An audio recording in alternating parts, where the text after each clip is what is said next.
Assalamualaikum warahmatullahi wabarakatuh. Waalaikumsalam warahmatullahi wabarakatuh. Baik, sebelum kita mulai pembelajaran untuk hari ini, ada baiknya kita untuk membaca lafal basmalah. Bismillahirrahmanirrahim. Untuk yang pertama, Ibu akan mengecek kehadiran kalian. Ambil pena.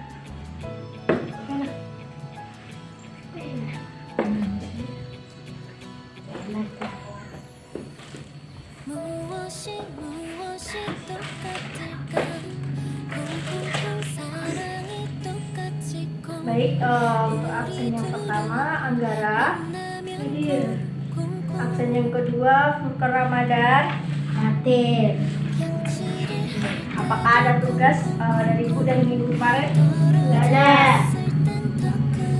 Oke, kali ini kita akan belajar mengenai hukum bacaan ro.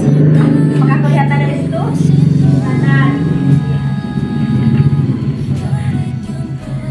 Hukum bacaan ro. Hukum bacaan ro. Kalian bisa menemui huruf ro pada saat membaca Al-Quran dan Iqra. Dan kali ini hukum bacaan ro itu ada 3. Yang pertama tafkhim, tarki, zawazul wajain. 3 ini adalah merupakan hukum bacaan ro.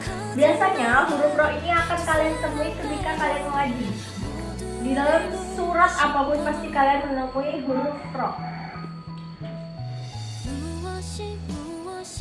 Dan 3 cara membaca huruf ro ini merupakan sesuai dengan kaidah ilmu tajwid.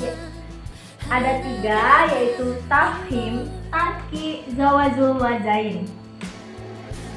Dalam 3 hukum bacaan ro ini memiliki fungsi dan masing-masing dan cara membaca yang berbeda-beda di antara 3 ini.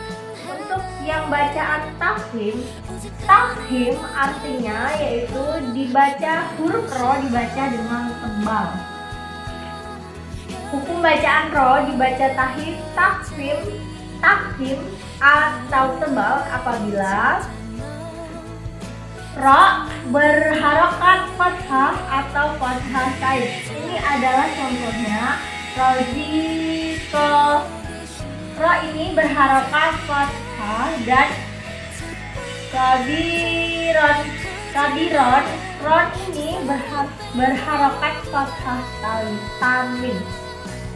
Untuk yang B yaitu ro berharokat domah atau domah tanwin. Untuk contohnya yaitu seperti ruziku. Ru di sini ini berharokat domah tanwin dan ru ini berharokat domah. Jadi yang selanjutnya ro sukun karena waqaf yang didahului dengan mat fathah atau mat domah. Contohnya yaitu ma'al abrori. Ro di sini ini berharokat fathah dan di awal kalimat ma'al abrori. Ini ma berharokat atau mat berharokat fathah.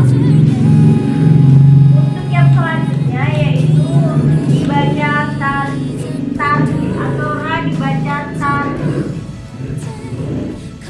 Tarki yaitu hukum bacaan ro yang dibaca dengan titik. Hukum bacaan ro dibaca tarki atau tipis apabila ra yang berharokat kasroh baik pada awal kata, pertengahan kata atau akhir kata, pada kerja fiil ataupun pada kata kerja isim. Contohnya yaitu ini deh. Ri'latun itu dibaca dengan bacaannya tipis atau biasa digunakan pada kata kerja fiil ataupun pada kata benda isim. Untuk ra yang kedua yaitu ro yang sebelumnya terdapat ya sukun. Untuk yang ketiga, ra sukun yang hurufnya sebelum berharokat kasroh yang asli dan sesudahnya tidak berupa Istilah. Istilah sendiri yaitu artinya huruf yang dikumpulkan dalam kata. Dia ada 7 macam huruf. Ini hurufnya. Ha, ghain, ho, ghain, shin, dot, ta, do, dan qaf.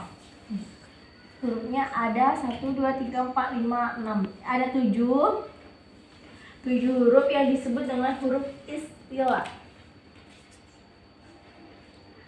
Ketujuh huruf ini apabila dikumpulkan dalam kata, maka ia akan berbunyi Husaldaatin fid. Dan untuk yang selanjutnya yaitu bacaan zawazul wajain.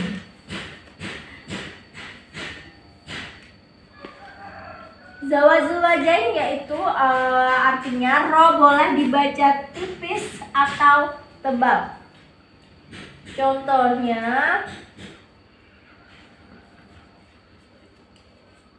Contohnya ada di Al-Quran, ada 7 yaitu nih, kulu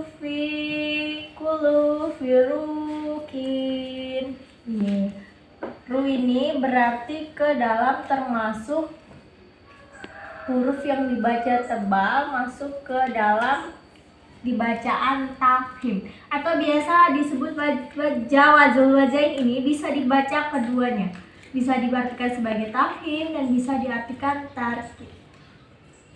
Oke, untuk selanjutnya apakah ada pertanyaan dari penjelasan kita hari ini? Enggak ada. Kemudian akan kita lanjutkan mengulas kembali ya. Jadi hukum bacaan ro ini adalah ada 3 macam, yaitu tafhim, tarkib, dan jawazul wajain. Dan bacaan tafhim ini adalah huruf ro yang dibaca dengan tebal.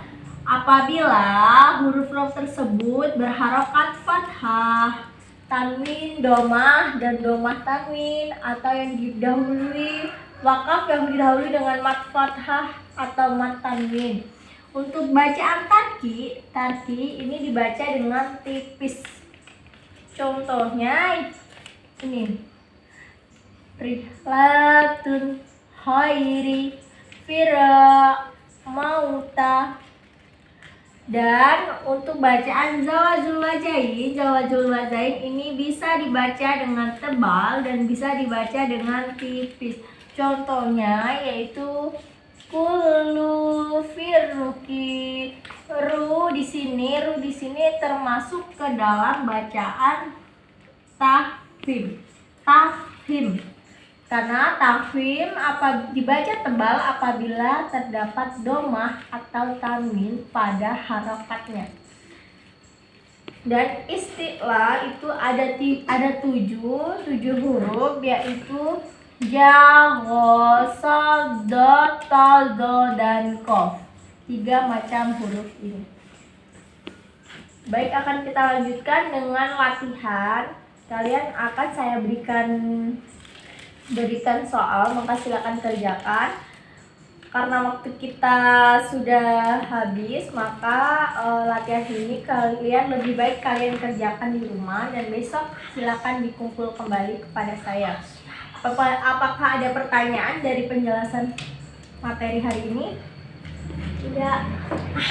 Jika tidak ada pertanyaan, maka sebelum kita tutup acara ini, ada baiknya kita membaca lafal hamdalah. Alhamdulillahirabbil alamin. Ya, terima kasih atas partisipasinya dan kerjasamanya. Saya akhiri. Wassalamualaikum warahmatullahi wabarakatuh. Waalaikumsalam warahmatullahi wabarakatuh.